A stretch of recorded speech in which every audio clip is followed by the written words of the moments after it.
দেশ এখন স্থিতিশীল, নির্বাচনের জন্য প্রস্তুত সরকার। কক্সবাজারে প্রধান উপদেষ্টা। রোহিঙ্গা অনুপ্রবেশ বন্ধে মিয়ানমার এবং আরাকান আর্মিকে আহ্বান। লুট হওয়া অস্ত্র উদ্ধারে সর্বোচ্চ ৫ লাখ টাকা পুরস্কার ঘোষণা সরকারের। সব রাজনৈতিক দলের অংশগ্রহণে উৎসব মুখর নির্বাচনের আশা স্বরাষ্ট্র উপদেষ্টা। ফেব্রুয়ারিতে ভোট দিতে উন্মুখ হয়ে আছে দেশের মানুষ। উপদেষ্টাদের প্রতি ব্যর্থতার অভিযোগ বিএনপি নেতাদের।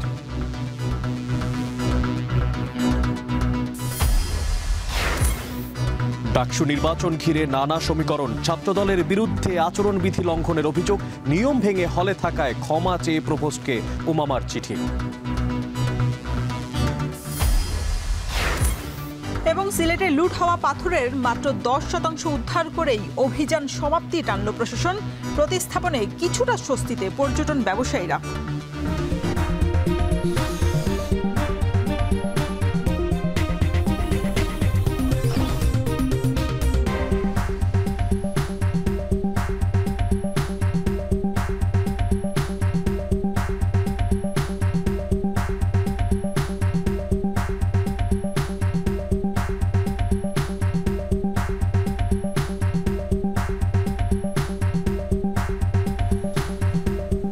স্বাগত জানাচ্ছি এখন দুপুরে। পুরো আয়োজনে আপনাদের সঙ্গে আছে আমরা দুজন, আমি শরীফ রওশন এবং আমি মশিউর অনেক। রওশন, প্রধান উপদেষ্টা ডক্টর মোহাম্মদ ইউনূস বলছেন যে দেশ এখন স্থিতিশীল এবং নির্বাচনের জন্য প্রস্তুত। মূলত রোহিঙ্গাদেরকে নিয়ে 3 দিনের যে অংশীজন যে সভা আয়োজন হচ্ছে সেখানে তিনি এমন মন্তব্য করেন। এছাড়া তিনি আরও বলেন রোহিঙ্গারা যাতে ভবিষ্যতে বাংলাদেশে বা বাংলাদেশের সীমানা পেরিয়ে না ঢুকতে পারে, সেক্ষেত্রে মিয়ানমার সরকার এবং আরাকান আর্মির প্রতিও তিনি আহ্বান জানান। অনেক এই যে 3 দিনের অংশীজন সংলাপ, এই সংলাপে কিন্তু প্রধান উপদেষ্টা ডক্টর মোহাম্মদ ইউনূস তিনি বলেছেন যে রোহিঙ্গাদের নিরাপদ প্রত্যাবর্তনের যে প্রতিশ্রুতি এবং ন্যায় বিচার এবং জবাবদিহিতা, সেজন্য কিন্তু 7 দফা প্রস্তাবও তিনি এই সংলাপে দিয়েছেন। এ নিয়ে নাজমুস সাকিবের একটি প্রতিবেদন আছে, দেখে আসবো সেটি। মাত্র কয়েক হাজার থেকে এখন 13 লাখে রোহিঙ্গা জনগোষ্ঠী। 8 বছর আগে যে রোহিঙ্গাদের স্রোত শুরু হয় বাংলাদেশের দিকে, সেটা এখনো থামেনি। বাংলাদেশে প্রবেশের অপেক্ষায় আরও প্রায় লাখখানেক Rohingya.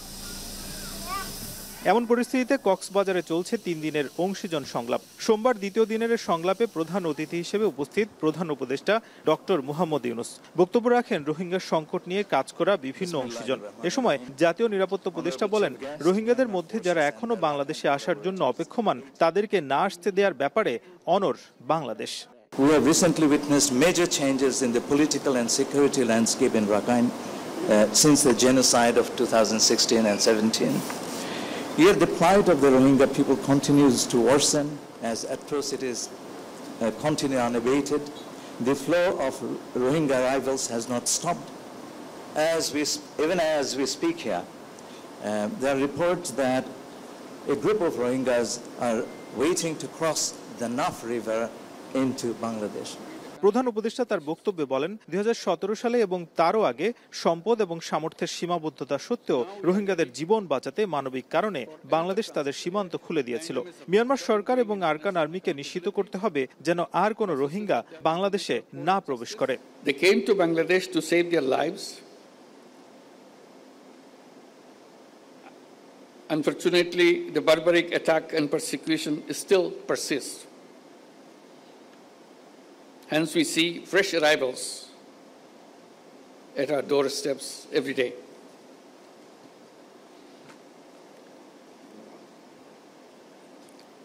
On this fateful day, it is our moral responsibility to take the right side of history and stop the armed actors from carrying out their horrible design of ethnic cleansing of the entire Rohingya population. রোহিঙ্গাদের মর্যাদাপূর্ণ প্রত্যাবর্তনে অবদান রাখার সংকল্প ঘোষণা করে ন্যায় বিচার এবং জবাবদিহিতা নিশ্চিতে 7 দফা প্রস্তাব দেন তিনি। Giving them hope that the world is with them and help them to go back their home and celebrate those festivals like Eid al-Fitr. সম্মেলনে ত্রয়োদশ জাতীয় নির্বাচনের বিষয়ে অন্তর্বর্তী সরকারের প্রস্তুতির কথা তুলে ধরেন প্রধান উপদেষ্টা। Now we are ready for another transition in our political history. we have announced the time for election. It's just about a year back, we had the uprising mixed with the killing spree. And the country has come to be stable enough and ready to have the election. So we announced the election in the first half of February 2026. নাজবুস Shakib, এখন কক্সবাজার। এই যে ছবিটি দেখতে পাচ্ছেন 2017 সালের ঠিক 25শে August গণহত্যার শিকার হয়ে তারা ছুটে আসে, দিকবিদিক হয়ে ছুটতে থাকে এবং শেষ পর্যন্ত আশ্রয় নেয় বাংলার মাটিতে। লাখ লাখ রোহিঙ্গাদেরকে আশ্রয় দেয় সে সময় বাংলাদেশ। 3টি স্মরণে এবার কক্সবাজারে রোহিঙ্গা ক্যাম্পে পালিত হচ্ছে রোহিঙ্গা গণহত্যা দিবস। দীর্ঘ 8 বছর কেটে গেছে সেই ঘটনার, কিন্তু এখন পর্যন্ত একজন রোহিঙ্গা নাগরিককেও তাদের নাগরিকত্ব ফিরিয়ে দেয়নি মিয়ানমার। আর রাখাইন রাজ্যের নিয়ন্ত্রণ আরাকান আর্মির হাতে চলে যাওয়ার সাথে সাথে প্রত্যাবর্ষণ যে পরিস্থিতি তা আরও বেশি জটিল হয়ে যাচ্ছে।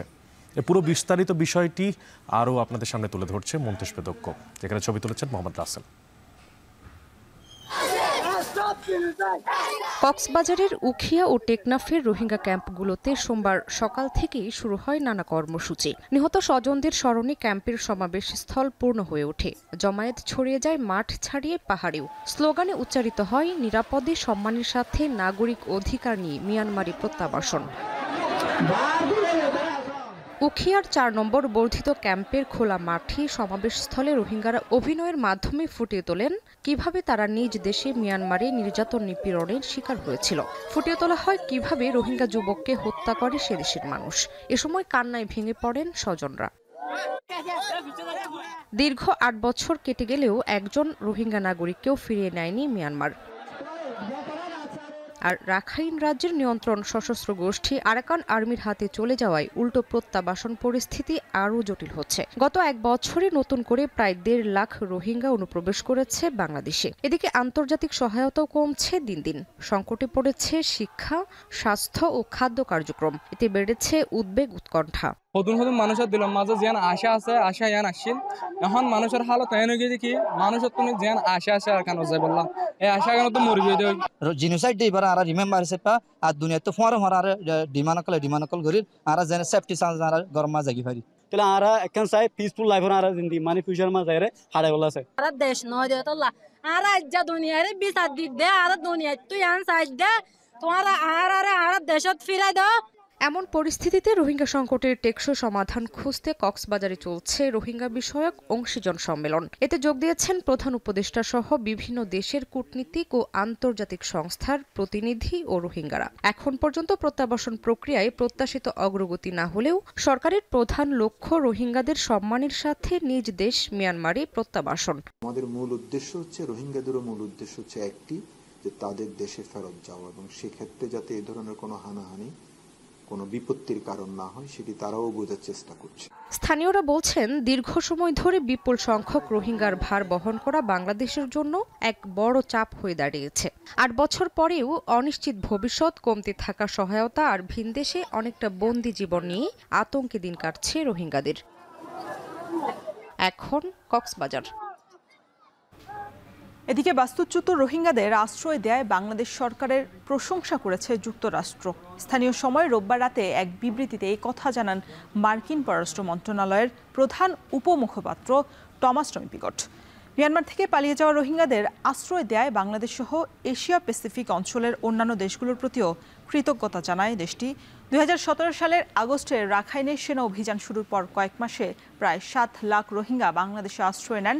আগে থেকেই 4 লাখের বেশি রোহিঙ্গা ছিল বাংলাদেশে। এছাড়া প্রতি বছর 30,000-এর বেশি রোহিঙ্গা শিশু জন্ম নিচ্ছে ক্যাম্পগুলোতে।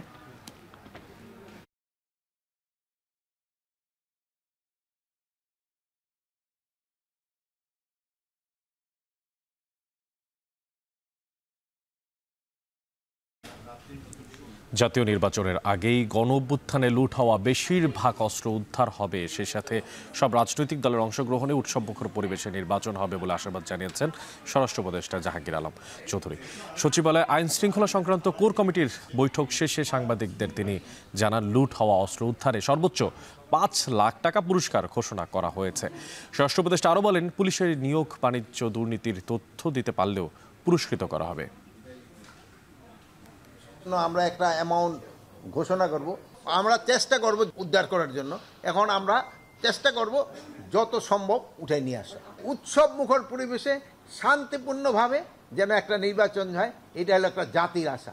আমরা এই আশাটা পূরণ করার জন্য সর্বাত্মক চেষ্টা করে যাব। ফেব্রুয়ারিতে সুষ্ঠু নির্বাচনের মাধ্যমে দেশে গণতন্ত্র পুনঃপ্রতিষ্ঠিত করতে জনগণ উন্মুখ হয়ে আছে বলে মন্তব্য করেন বিএনপির স্থায়ী কমিটির সদস্য আব্দুল মঈন খান। সকালে জাতীয়তাবাদী মুক্তিযোদ্ধা দলের প্রতিষ্ঠা বার্ষিকী উপলক্ষে সাবেক রাষ্ট্রপতি জিয়াউর রহমানের সমাধিতে শ্রদ্ধা নিবেদন শেষে তিনি এই কথা বলেন। গণতন্ত্রকে বাস্তবায়ন করার জন্য, প্রতিষ্ঠা করার জন্য একটি মাত্র অস্ত্র রয়েছে, সেটা শেখ হাসিনার বন্দুকের গুলি নয়, সেটা হচ্ছে ভোটের অস্ত্র। একটি সুষ্ঠু নিরপেক্ষ ভোটের মাধ্যমে কেবল বাংলাদেশের মানুষ তারা গণতন্ত্র ফিরে পেতে পারে। তারা তাদের ইচ্ছামতো 300 প্রতিনিধি নির্বাচিত করবে, এবং এটা বুঝতে হবে এই প্রতিনিধিরা কিন্তু কোনো চিরস্থায়ী বন্দোবস্তে আসতে পারবে না। নিজ নিজ পেশায় সফল ব্যক্তিদের নিয়ে অন্তর্বর্তী সরকার গঠিত হয়েছে, জনগণের প্রত্যাশা তবু পূরণ করতে পারেননি, এমন মন্তব্য করেছেন বিএনপির স্থায়ী কমিটির সদস্য ডাক্তার AZM জাহিদ হোসেন। সকালে রাজধানীর সিরডাপ মিলনায়তনে সেন্টার ফর গভর্নেন্স স্টাডিজের উদ্যোগে শিক্ষা ও জনস্বাস্থ্য বিষয়ক সেমিনারে এই কথা বলেন তিনি। অ্যাক্রিডিটেশনটা অর্থাৎ অ্যাকাউন্টেবিলিটি অথবা আমাদের যে কোয়ালিটি কন্ট্রোলের যে সিস্টেমটা, এটাকে কিন্তু আমাদের ইমপ্রুভ করা দরকার। আমাদের যে ইন্টারনাল রিসোর্স আছে এইটাকে প্রপার ইউটিলাইজেশন, এবং এই মানুষগুলোকে যদি আমরা সম্মানিত করতে পারি, সে বিশ্ববিদ্যালয়ের শিক্ষকই হোক আর ডাক্তারই হোক, তাদেরকে যদি আমরা সম্মানিত সমাজের চোখে রাষ্ট্রীয়ভাবে না করতে পারি, তাহলে এদের মধ্যে কাজ করার যে আগ্রহ এবং কন্ট্রিবিউট করার যে আগ্রহ, সেটা কিন্তু কমে যাবে। ডাকসু নির্বাচন ঘিরে চলছে নানা সমীকরণ। ছাত্রদলের বিরুদ্ধে আচরণবিধি লঙ্ঘনের অভিযোগ করেছে ছাত্র অধিকার পরিষদ। এদিকে নিয়ম ভেঙে হলে থাকায় ক্ষমা চেয়ে প্রভোস্টকে চিঠি দিয়েছে স্বতন্ত্র শিক্ষার্থী ঐক্যের প্রার্থী উমামা ফাতেমা। অন্যদিকে কাল থেকে আনুষ্ঠানিক প্রচারে নামবে সব প্যানেলের প্রার্থীরা। এ লক্ষ্যে প্রস্তুতি নিচ্ছে প্রায় সব প্যানেলের প্রার্থীরাই। আজই শেষ হচ্ছে নির্বাচনের প্রার্থিতা প্রত্যাহারের সময়। বিস্তারিত দেখুন প্রতিবেদনে। ডাকসু নির্বাচনের গতিপথ বদলে দিতে পারে নারী ভোটাররা, তাই নারীদের কাছে পৌঁছতে ডাকসু প্যানেলগুলো নানা কাজ করছে। এবারে নির্বাচনে 62 জন নারী প্রার্থীও অংশ নিচ্ছে, যা ডাকসুর ইতিহাসের সর্বোচ্চ। তাই নারীদের নিয়ে আলাদা করে পরিকল্পনা রয়েছে সকল প্যানেলের। সোমবার দুপুরে কার্জন হলে শিক্ষার্থীদের সাথে কুশল বিনিময়ের শেষে নারীদের জন্য নিরাপদ ও নারী উপযোগী ক্যাম্পাসের কথা বলেন ছাত্র শিবির সমর্থিত ঐক্যবদ্ধ শিক্ষার্থী জোটের সদস্য সাবিকুন নাহার তামান্না। একক ধর্মের নামে অধর্ম, উগ্রবাদী, স্বৈরতার রাজনীতি ও একক বস্তুবাদী জাতীয়তাবাদী স্বৈর রাজনীতির বিনাশী ধারা থেকে মানব জীবন মুক্তির বিপ্লবী সংগঠন হচ্ছে বিশ্ব ইনসানিয়াত। ঢাকা বিশ্ববিদ্যালয় রাজনৈতিক দিক দিয়ে যতটা এগিয়েছে ততটা এগিয়ে যেতে পারেনি একাডেমিক দিক দিয়ে। তাই ভিপি প্রার্থী সাদিক কায়েম বলেন, নির্বাচিত হলে আমরা একাডেমিক দিকে ফোকাস দিব। এছাড়াও মেধার প্রতিযোগিতায় এসে ছাত্রদলকে কাদা ছোড়াছুড়ি না করার আহ্বান জানান SM ফরহাদ। যার ব্যাপারে অভিযোগ দিচ্ছেন তার ব্যাপারে এখন গিয়ে মামলা করেন। আপনার কাছে টাকা পয়সা না থাকলে, লিগ্যাল টিম না থাকলে, আইনি সাপোর্ট দেওয়ার মতো টিম না থাকলে আমার কাছ থেকে নিয়ে যান, তার বিরুদ্ধে ব্যবস্থা নেন। এতদিন চুপ ছিলেন কেন? হঠাৎ করে এটা অভিযোগ, বানোয়াট অভিযোগ বলে লাভ নেই। আর যদি সত্যিকারের অভিযোগ হয়, আপনি ব্যবস্থা নেন, আমরা আইনি সহযোগিতা, সার্বিক সহযোগিতা আমরা করব। কিন্তু এই ঢাকা বিশ্ববিদ্যালয়ের রাজনৈতিক অর্জন যেভাবে আছে, একাডেমিক অর্জন অথবা একাডেমিয়ায় সেভাবে আমরা ফোকাস দিতে পারিনি। যদি শিক্ষার্থীদের ম্যান্ডেট পেয়ে আমরা যদি তাদের সেবা করার সুযোগ পাই, আমরা ইনশাল্লাহ আমাদের এই ইউনিভার্সিটিকে একটা একাডেমিক ইউনিভার্সিটি বানাবো ইনশাল্লাহ। এর মাধ্যমে আমাদের এই বাংলাদেশের এই ঢাকা বিশ্ববিদ্যালয় সারা বিশ্বে তাদের সায়েন্স, টেকনোলজি, ইনোভেশনের মাধ্যমে সারা বিশ্বব্যাপী নেতৃত্ব দিবে। দুপুরে এক সংবাদ সম্মেলনে ছাত্র অধিকার পরিষদ সমর্থিত প্যানেল ছাত্রদল প্যানেলের বিরুদ্ধে আচরণবিধি লঙ্ঘনের অভিযোগ আনে। এ সময় ভিপি প্রার্থী বিন ইয়ামিন মোল্লা বলেন, ছাত্র দলের চাওয়ার কারণে নির্বাচন কমিশন প্রার্থিতা ফর্ম বিক্রির সময় বাড়িয়ে কমিশন একপাক্ষিক আচরণ করছে বলেও জানান তিনি। চাওয়ার কারণে মনোনয়ন তোলার দিন একদিন বাড়িয়ে পর্যন্ত দেওয়া হয়েছে। তাহলে এখন মানে এভাবে করে কি আসলে লেভেল প্লেইং থাকছে? লেভেল প্লেইং ফিল্ড তো থাকছে না। এটাই আমরা জানাতে চাচ্ছি যে যদি আইন নিয়ম কানুন থাকে সেটা সবার জন্য সমান হবে। এখন সময় তো শেষ হয়ে গেছে, সবার জন্য সমান ট্রিটমেন্ট আসলে এখানে হচ্ছে না, এটাই আমরা জানাতে চাচ্ছি। অন্যদিকে ডাকসুর স্বতন্ত্র ভিপি প্রার্থী উমামা ফাতেমার আচরণবিধি ভঙ্গ করে রাতে রোকেয়া হলে অবস্থান করে। পরে সামাজিক যোগাযোগ মাধ্যমে শিক্ষার্থীরা ক্ষোভ প্রকাশ করলে প্রভোস্ট বরাবর ক্ষমা চেয়ে চিঠি দেন তিনি। মঙ্গলবার থেকে আনুষ্ঠানিক প্রচারণায় নামবে প্রার্থীরা। তার জন্য প্রস্তুতি নিচ্ছে প্রায় সবগুলো প্যানেল। আজই শেষ হচ্ছে নির্বাচনের প্রার্থিতা প্রত্যাহারের সময়। দুপুর পর্যন্ত 20 জন প্রার্থী মনোনয়ন প্রত্যাহার করেছে। শারমিন পুতুল, এখন, ঢাকা। ডাকসু ও জাকসু নির্বাচন ঘিরে চলছে নানা ধরনের সমীকরণ, করা হচ্ছে একে অপরের বিরুদ্ধে অভিযোগও। আর এই নিয়ে বিস্তারিত জানানোর জন্য বিশ্ববিদ্যালয় ক্যাম্পাস থেকে যুক্ত আছেন সহকর্মী সাদাত অব্র এবং জাহাঙ্গীরনগর বিশ্ববিদ্যালয়ে আছেন সহকর্মী হাসিব বিল্লাহ। তবে শুরুতেই অব্র, আপনার কাছে যেতে যাচ্ছি। নানা ধরনের যেই সমীকরণ, সেই সমীকরণ মেলাতে নিশ্চয়ই একটা জটিলতা তৈরি হয়েছে ক্যাম্পাসের মধ্যে। তো জানতে চাই আপনার মাধ্যমে এখন পর্যন্ত কোনো প্রার্থী মনোনয়ন প্রত্যাহার করে নিয়েছে কিনা, কিংবা অন্যান্য যারা প্যানেল আছেন তাদের আজকের কর্মসূচি বাকি? অনেক আজকে পর্যন্ত কিন্তু আজকে ঠিক একটা পর্যন্ত কিন্তু সময় ছিল মনোনয়নপত্র প্রত্যাহারের। আর সেই জায়গা থেকে যেই হল এবং কেন্দ্রীয় ছাত্র সংসদ এই দুটি মিলেই কিন্তু হচ্ছে মোট 20টি হচ্ছে প্রত্যাহারের যেই মনোনয়নপত্র প্রত্যাহারের ঘটনা, সেটি কিন্তু হচ্ছে জানানো হয়েছে রিটার্নিং কর্মকর্তার পক্ষ থেকে। তিনি কিন্তু আমাদেরকে তিনি বলেছেন যে হচ্ছে আরও বাড়তে পারে, তারা হয়তো বা 2টা কিংবা 2.5টা পর্যন্ত হচ্ছে এখানে আছেন। এই মনোনয়নপত্র হচ্ছে জমা নেওয়ার মনোনয়নপত্র যারা কিনা হচ্ছে বাতিল করতে চান তাদের কিন্তু হচ্ছে জমা নিচ্ছেন।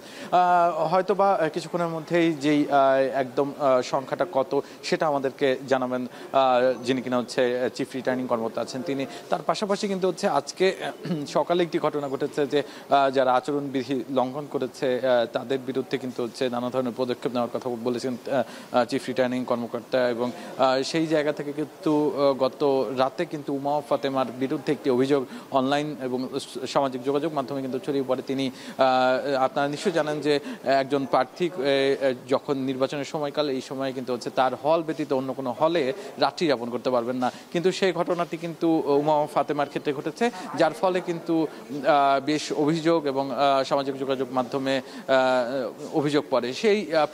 সেই প্রেক্ষিতে কিন্তু হচ্ছে তিনি সকালবেলায় কিন্তু একটি চিঠির মাধ্যমে তার এই কাজের জন্য হচ্ছে ক্ষমা চান। সবকিছু মিলিয়ে কিন্তু হচ্ছে আচরণবিধি নিয়ে হচ্ছে পাল্টাপাল্টি অভিযোগ আছে। আমি যদি দুপুরের কথা বলি, দুপুরে কিন্তু হচ্ছে বিনিয়ামিন মোল্লা ছাত্রদলের বিপক্ষে কিন্তু একটি অভিযোগ আনেন যে আচরণবিধি যেটি আছে সেটি কিন্তু হচ্ছে অনেকাংশে মানা হচ্ছে না, ছাত্রদল নানাভাবে প্রভাবিত করার চেষ্টা করছে এই নির্বাচনকে, এমনটা কিন্তু তারা বলেছে। আর অন্যদিকে যদি শিবিরের কথা বলি, শিবির কিন্তু হচ্ছে কুশল বিনিময় শেষে কার জন্য কথা বলেছে, সেখানে বলছে যে তারা আসলে একাডেমিক দিকটাকে হচ্ছে বেশি বেশি জোর দিতে চায় এবং সামনে যেই ইস্তেহার আছে সেখানে কিন্তু এখানে রাজনীতির চেয়ে একাডেমিক দিকটিকে বেশি প্রাধান্য দিতে চান তারা। এই ছিল আমার কাছে ডাকসু নির্বাচনের সর্বশেষ। এবার চলে যেতে চাই জাহাঙ্গীরনগর বিশ্ববিদ্যালয়ের, যেখানে জাকসু নির্বাচনকে কেন্দ্র করে সেখানকার ছাত্রদের মধ্যেও উদ্দীপনা আছে নিশ্চয়ই। আমি হাসিফ, আপনার মাধ্যমে জানতে চাই যে আসলে যে প্রাথমিক যে তালিকাটা যাদের আসলে এই নির্বাচনে অংশগ্রহণ করবেন সে প্রার্থীদের, সেটা কখন নাগাদ বিশ্ববিদ্যালয় প্রশাসন জানাবে? আর পাশাপাশি ছাত্রদের মধ্যে উৎসাহ উদ্দীপনা কেমন দেখতে পাচ্ছেন?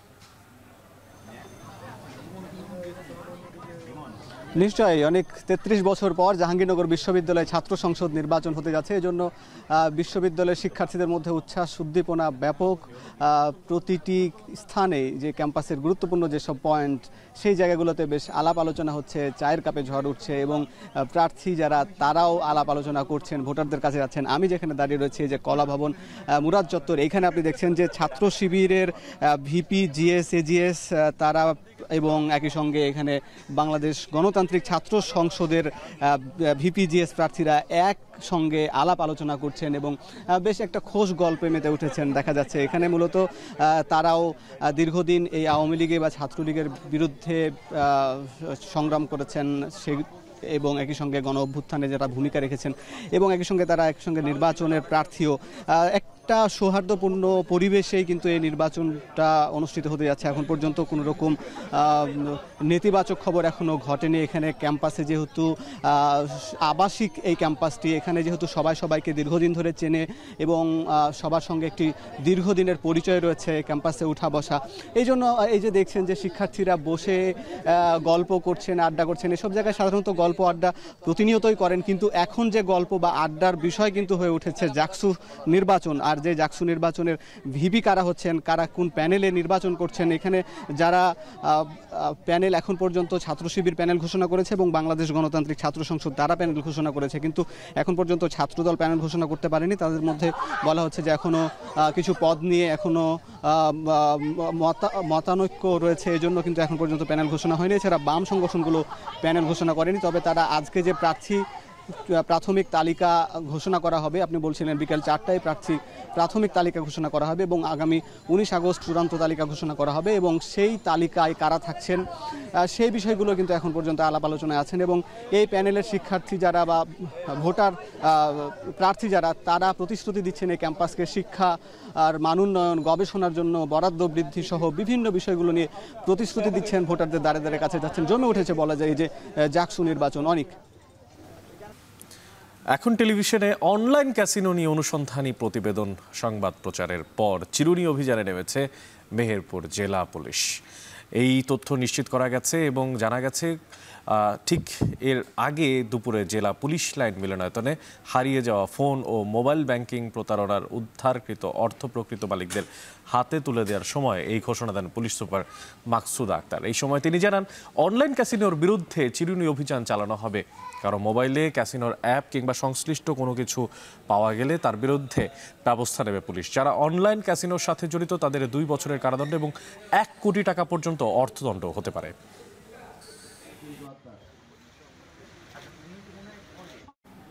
খুলনায় সড়ক দুর্ঘটনায় 4 জন নিহত হয়েছেন। আহত 3 জনকে উন্নত চিকিৎসার জন্য খুলনা মেডিকেলে পাঠানো হয়েছে।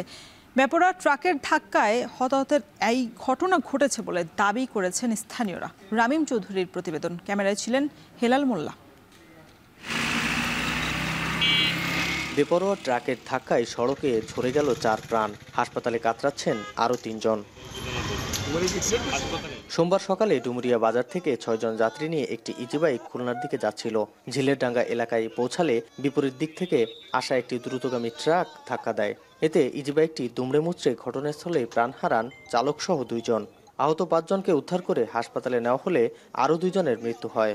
রাস্তার যে অবস্থা, বারবার আমি কয়েকদিন যে খুলনা উঠিস খুব ভালো মানুষ, অ্যাক্সিডেন্ট হয়ে ইজি বাইকটা ওই ট্রাকের তলে ঢুকিয়ে আছে। ড্রাইভার আর হেল্পার এই সাইডে মারিতে দৌড় দিছে, আর এই জায়গায় দেখি আসে 2-3টে মানে মানুষ পড়ে আছে। ফায়ার সার্ভিস আসার আগেই কয়েকজনকে স্থানীয় ডুমুরিয়া স্বাস্থ্য কমপ্লেক্সে পাঠানো হয়েছে, 4 জনকে। এটা ইনফরমেশন পাওয়া গেছে। এরপরে ফায়ার সার্ভিস বাকিদেরকে উদ্ধার করে মোট 6 জনকে খুলনা মেডিকেল কলেজ হাসপাতালে প্রেরণ করে। দুর্ঘটনার পর তাৎক্ষণিক সড়কে যান চলাচল ব্যাহত হয়। এ সময় ফায়ার সার্ভিসের উদ্ধার কাজ শেষে পরিস্থিতি স্বাভাবিক হয়। ডুমুরিয়া থেকে যে বাইক যেতেছিল খুলনা এবং পিকআপ যেতেছিল খুলনা থেকে সাতক্ষীরাগামী পিকআপ, দুটোই আমাদের এখন আটক আছে, দুটো হেফাজতে আছে। আমাদের আইনগত প্রক্রিয়াতে আমরা চালাতে করার চেষ্টা করতেছি। আমাদের রেকার আসতেছে, রেকার আসলে আমরা রাস্তা পরিষ্কার করার চেষ্টা করতেছি। গুরুতর আহত 3 জনকে উন্নত চিকিৎসার জন্য খুলনা মেডিকেল কলেজ হাসপাতালে পাঠানো হয়েছে। হতাহত সবার বাড়ি খুলনার ডুমুরিয়া এলাকায়। রামিম চৌধুরী, এখন খুলনা। ভোলাগঞ্জ, জাফলং, রাংপানি সহ সিলেটের বিভিন্ন পর্যটন স্পট থেকে 2 থেকে 3 কোটি ঘনফুট পাথর লুট হলেও এখন পর্যন্ত উদ্ধার হয়েছে মাত্র 25 লাখ ঘনফুট। যদিও এই পর্যন্ত অভিযান ক্লান্ত দিয়েছে জেলা প্রশাসন, তবে এখন পর্যন্ত উদ্ধার সব পাথর প্রতিস্থাপনে কিছুটা প্রাণ ফিরেছে। গুলজার আহমেদের প্রতিবেদন, যেখানে ছবি তুলেছেন সেলিম মিয়া। ভোলাগঞ্জের সাদা পাথর এলাকার 10 নম্বর ঘাট। ট্রাকে করে ঘাটে আসছে লুট হওয়া পাথর। সেই পাথর ডাম্পিংয়ে ব্যস্ত ট্রাক, পাথর ও নৌ শ্রমিকেরা। পরে বার্কি নৌকা নিয়ে এই পাথর আবার পর্যটন স্থানে নিয়ে আগের জায়গায় স্থাপন করছেন শ্রমিকরা। যে ট্রাকগুলো আসতেছে, ট্রাকগুলো আসলে আমরা এখান থেকে মালান লুট কইরা ওই মালটা আবার সাদা পাথরে পাঠিয়ে দিতেছি। আমাদেরকে এই জায়গায় ম্যাজিস্ট্রেটে ধরে আনছে, যেগুলো পাথর 5 আগস্ট সরকার পতনের পর যখন এই পাথর চুরি হয়েছে, লুটপাট হয়েছে, এই পাথর আবার ফিরে সৌন্দর্য আবার নিয়ে আসছে এই জায়গায়। কৃত্রিম ছোঁয়া থাকলেও হারিয়ে যায়নি আসল আবেগ। ভ্রমণ পিপাসু মানুষ এসে খুঁজে নিচ্ছেন প্রশান্তি। পাহাড় জলের মেলবন্ধনে অনুভব করছেন প্রকৃতির স্বাদ। সাদা পাথর আবারও হয়ে উঠছে পর্যটকদের স্মৃতির অ্যালবাম। পাথর এখন আছে এবং সৌন্দর্যটা আছে আর কি, এখন পর্যন্ত আমাদের কাছে ভালো লাগছে। আমরা আসছি দেখতে, ঘুরতে, বেশ সুন্দর। আমি প্রথম আসছি এবং এরকম পাহাড়, এত উঁচু পাহাড় আমি কখনো দেখিনি এর আগে, এর জন্য খুবই ভালো লাগছে। যে মেঘ দেখতে পাচ্ছি, তার সাথে পাথর, তো সাদা পাথর তো এর আগে দেখিনি এইভাবে। শুনেছিলাম যে পাথর চুরি হয়ে গেছে, ভাবলাম যে থাকবেই না কিছু পাথর, এখন দেখছি অনেক পাথর আছে। ধারণা করা হচ্ছে কয়েক মাসে জেলার বিভিন্ন পয়েন্ট থেকে 2 থেকে 3 কোটি ঘনফুট পাথর লুট হয়েছে, যার মাত্র 25 লাখ ঘনফুট পাথর উদ্ধারে ক্ষুব্ধ স্থানীয়রা। এটা যখন সাদা পাথরের একটা পর্যটন এলাকা জোন হয়ে গেছে, এটা যখন সরকারের যে গেজেটভুক্ত হয়ে গেছে, সরকারের তদারকি এটা ভালোভাবে করা উচিত। প্রশাসন একটা জোরদার করে আসলে সবকিছু ঠিক হয়ে যাবে। শূন্যহীন মরুভূমির মতন পড়ে আছে, এখন তো মনে করেন পর্যটকই কম, এখন আমাদের আগের মতন আনন্দটা নাই। প্রকৃতির পুনর্জাগরণের সঙ্গে সঙ্গে নতুন করে জেগে উঠেছে স্থানীয়দের আশাও। কর্মসংস্থানের আলোয় ছুঁয়ে যাচ্ছে দোকানদার, মাছি আর গাইডদের ঘরেও। প্রশাসনের মাধ্যমে পাত্রগুলো আবার নিয়ে আসা হচ্ছে। প্রশাসনে অনেক মানুষ কাজে লাগিয়ে, যেমন নৌকা বা অনেক শ্রমিক ওই কাজ করে আবার পাত্রগুলো জায়গায় জায়গায় রাখতেছে। এই হিসাবে অসংখ্য ভালো লাগতেছে আমাদের কাছে। প্রশাসন বলছে সাদা পাথরে হারানো সৌন্দর্য হয়তো পুরোপুরি ফিরিয়ে আনা সম্ভব নয়, কিন্তু যত্ন আর সংরক্ষণে এই জায়গাটিকে আগের রূপে ফিরিয়ে দিতে চেষ্টার কোনো কমতি নেই তাদের। আমরা মাইকিং করার পর পাথরগুলো আসতেছে, বেশিরভাগই রাতের বেলা আসতেছে আর কি। দিনের বেলা আমরা যেগুলো উদ্ধার করেছি, জব্দ করেছি, সেগুলো নিয়ে আসছি। আমরা চেষ্টা করতেছি মানে এখানে আগে ফেলে তারপরে আমরা ইনস্ট্রুমেন্টাল যে সাহায্যগুলো, যেমন বটবটি আছে, এগুলা দিয়ে ফেললে একটা লেবার যে পরিশ্রম করতে পারে, ওটা 5টা লেবার সমান পরিশ্রম করতে পারবে। এটা ঘোষণা অনুযায়ী নির্ধারিত সময়ের পর যে এলাকায় পাথর পাওয়া যাবে তাদের বিরুদ্ধে আইনি ব্যবস্থা নেওয়ার হুঁশিয়ারি জেলা প্রশাসনের। গুলজার আহমেদ, এখন সিলেট। চট্টগ্রামে আইনজীবী সাইফুল ইসলাম আলিফ হত্যা মামলায় চিন্ময় দাসসহ 39 জনকে আসামি করে দেয়া চার্জশিট গ্রহণ করেছেন আদালত। দুপুরে Chittagong metropolitan magistrate S M. Alauddin শুনানি শেষে এ আদেশ দেন। শুনানিতে মামলার বাদী আলিফের বাবা জামাল উদ্দিন উপস্থিত ছিলেন। বাদীপক্ষের আইনজীবী সহকারী পাবলিক প্রসিকিউটর মোহাম্মদ রায়হানুল ওয়াজেদ চৌধুরী জানান, এই মামলায় নতুন করে এক আসামিকে অন্তর্ভুক্ত করার নির্দেশনা দেন আদালত। নতুন করে পলাতকদের বিরুদ্ধে ওয়ারেন্ট ইস্যু করেছেন আদালত। এর আগে 10 আগস্ট আদালত রিপোর্ট শুনানির জন্য সময় জারি করেন। মামলায় ইসকন নেতা চিন্ময় কৃষ্ণ দাস সহ 20 আসামিকে গ্রেফতার এবং 19 জনকে পলাতক রয়েছেন। রাজধানীর হাসপাতালগুলোতে বাড়ছে ডেঙ্গু রোগে, আর এর মধ্যে গত শনিবার ডেঙ্গুতে একদিনে 4 জনের মৃত্যু হয়েছে। এর আগে বৃহস্পতিবার ডেঙ্গুতে 5 জনের মৃত্যু হয়েছে সারা দেশে, যা চলতি বছরে একদিনে সর্বোচ্চ। আর এই পরিস্থিতিতে জনস্বাস্থ্য বিশেষজ্ঞদের আশঙ্কা বিভিন্ন জটিল রোগে আক্রান্ত ব্যক্তিদের জন্য নতুন করে ঝুঁকি বাড়াবে এই ডেঙ্গু। শম্পা বিশ্বাস জানাচ্ছেন বাকিরা। ডেঙ্গু এখন আর রাজধানীর মধ্যে সীমাবদ্ধ নেই। ঢাকা এবং ঢাকার বাইরে আজকাল রোগী বাড়ছে সমান তালে। চলতি বছরের 21 আগস্ট একদিনে ডেঙ্গুতে সবচেয়ে বেশি মানুষের মৃত্যু হয়। এদিন ডেঙ্গুতে 5 জনের মৃত্যু হয়েছে, যার মধ্যে 3 জন ঢাকার এবং 2 জন রাজশাহীর হাসপাতালে চিকিৎসাধীন অবস্থায় মারা গেছেন। এছাড়া 21 আগস্ট নতুন করে হাসপাতালে ভর্তি হয়েছেন 311 জন। দেশের ডেঙ্গু পরিস্থিতির এই তথ্য জানিয়েছে স্বাস্থ্য অধিদপ্তর। এরপর গত শনিবার ডেঙ্গুতে আরও 4 জনের মৃত্যু হয়েছে। হিসেব বলছে 2025 সালে এ পর্যন্ত ডেঙ্গুতে আক্রান্ত হয়ে হাসপাতালে ভর্তি হয়েছেন 28,202 জন। এ সময় মৃত্যু হয়েছে 114 জনের। এমন পরিস্থিতিতে জনস্বাস্থ্য বিশেষজ্ঞদের শঙ্কা, জটিল রোগে আক্রান্ত ব্যক্তিদের জন্য এবার নতুন করে ঝুঁকি বাড়াবে ডেঙ্গু। এই নীতিটা আমরা প্রয়োগ করেছি কোভিডে। এই নীতিটা সমস্ত এই সংক্রামক ব্যাধি যেগুলো জনস্বাস্থ্যের জন্য বিপজ্জনক, সেই সব ক্ষেত্রে আমাদের মেনে চলা উচিত। তাহলে মৃত্যু কিন্তু অনেক কমে যাবে। ডেঙ্গির ক্ষেত্রে এটা করা উচিত। যদি অবহেলা করি, আমরা শনাক্ত না করি, তাহলে জটিল রোগে যারা আগের থেকেই আছে তারা কিন্তু এইসব রোগেও মারাত্মক অসুস্থ হয়ে পড়তে পারে। দেশে 2023 সালে ডেঙ্গু সবচেয়ে ভয়াবহ আকার ধারণ করে। ওই বছর 3,21,179 জন মানুষ ডেঙ্গু আক্রান্ত হয়ে হাসপাতালে ভর্তি হন এবং মৃত্যু হয় 1,705 জনের। শম্পা বিশ্বাস, এখন, ঢাকা। নিউ ইয়র্কের বাংলাদেশ কনসুলেট জেনারেল কার্যালয়ে হামলা চালিয়েছে কার্যক্রম নিষিদ্ধ হওয়া আওয়ামী লীগ। জুলাই গণঅভ্যুত্থানের বর্ষপূর্তিতে কনসুলেট মতবিনিময় সভা শুরুর আগে এমন ঘটনা ঘটেছে। এ সময় ভবনের ভেতরে অবস্থান করছিলেন তথ্য উপদেষ্টা মাহফুজ আলম। সন্ত্রাসী তাণ্ডব ঠেকাতে এক পর্যায়ে পুলিশের সহায়তা নিতে বাধ্য হয় কর্তৃপক্ষ। নিউ ইয়র্ক থেকে আরও জানাচ্ছেন আব্দুল আহাদ। নিউ ইয়র্কে অবস্থিত বাংলাদেশ কনসুলেট জেনারেল কার্যালয়ে হামলা চালিয়েছে যুক্তরাষ্ট্রে থাকা আওয়ামী লীগের সদস্যরা। এতে কনসুলেট ভবনের প্রধান প্রবেশদ্বারের গ্লাস ভেঙে গেছে। এছাড়া কনসুলেটে আগত নিরীহ প্রবাসীদের লক্ষ্য করে ডিম ছোড়ে তারা। খবর পেয়ে ঘটনাস্থলে এসে হামলাকারীদের ছত্রভঙ্গ করে দেয় নিউ ইয়র্ক পুলিশ। একজনকে আটক করা হলেও পরে তাকে ছেড়ে দেওয়া হয়। 24শে জুলাই গণঅভ্যুত্থানের প্রথম বার্ষিকী উপলক্ষে কনসুলেটে মতবিনিময় সভার শুরুর আগে এই ঘটনা ঘটে। এ সময় ভেতরে ছিলেন অন্তর্বর্তী সরকারের তথ্য উপদেষ্টা মাহফুজ আলম। স্বৈরাচার শেখ হাসিনা সরকার পতনের বর্ষপূর্তি উপলক্ষে হওয়া সভায় মাহফুজ আলম বলেন, হামলাকারীদের বিরুদ্ধে আইনগত ব্যবস্থা নেবে পররাষ্ট্র মন্ত্রণালয়। দূতাবাস ভাঙার বিষয়টা এটা হচ্ছে ফরেন মিনিস্ট্রি দেখবে। যেহেতু আমি এখানে ছিলাম, এটা আমি এই আলোচনা আমার বক্তব্য বলিই না, আমি এটা উল্লেখও করতে চাই না। এটা আইনগত বিষয়, আইন এইভাবে এটা সমাধান হবে। ক্ষমতাচ্যুত হওয়ার পর দেশের বাইরে শেখ হাসিনার দলের সদস্যরা ভাঙচুর করে আনন্দ প্রকাশ করছে বলে মনে করেন যুক্তরাষ্ট্রের বাংলাদেশ দূতাবাসের প্রেস মিনিস্টার গোলাম মর্তুজা। তারা যদি খারাপ কথা বলে, কটূক্তি করে, বিশ্রীভাবে গালি দিয়ে তারা যদি মনে করেন যে আনন্দিত, তাদের আনন্দ প্রকাশের একটা সুযোগ দেওয়া উচিত, যে যেভাবে আনন্দ পায়। হামলার সময় নিউ ইয়র্কের ব্যস্ত সড়কে আতঙ্ক ছড়িয়ে পড়ে। অনেক সাধারণ পথচারী ও স্থানীয়রা ভয়ে দৌড়ে এলাকা ছেড়ে চলে যেতে দেখা গেছে। আব্দুল আহাদ, এখন নিউ ইয়র্ক, যুক্তরাষ্ট্র। শেষ করছি এখন দুপুর।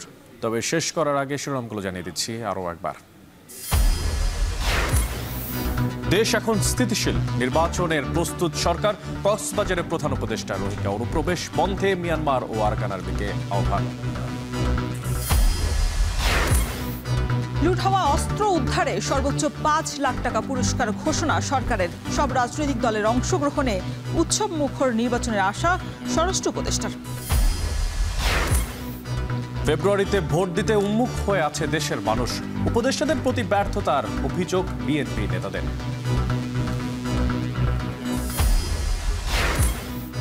ডাকসু নির্বাচন ঘিরে নানা সমীকরণ। ছাত্রদলের বিরুদ্ধে আচরণবিধি লঙ্ঘনের অভিযোগ, নিয়ম ভেঙে হলে থাকায় ক্ষমা চেয়ে প্রভোস্টকে উমামার চিঠি। এবং সিলেটে লুট হওয়া পাথরের মাত্র 10% উদ্ধার করে এই অভিযান সমাপ্তি টানল প্রশাসন। প্রতিস্থাপনে কিছুটা স্বস্তিতে পর্যটন ব্যবসায়ীরা। এই ছিল এখন দুপুরের আয়োজনে। এখন টেলিভিশন ওয়েবসাইটে দেখতে ভিজিট করুন www.ekon.tv। এছাড়া এখন টেলিভিশন ফেসবুকে দেখতে ভিজিট করুন facebook.com/tv.ekon এবং ইউটিউবে এখন টেলিভিশন দেখতে ভিজিট করুন youtube.com/c/ekontv।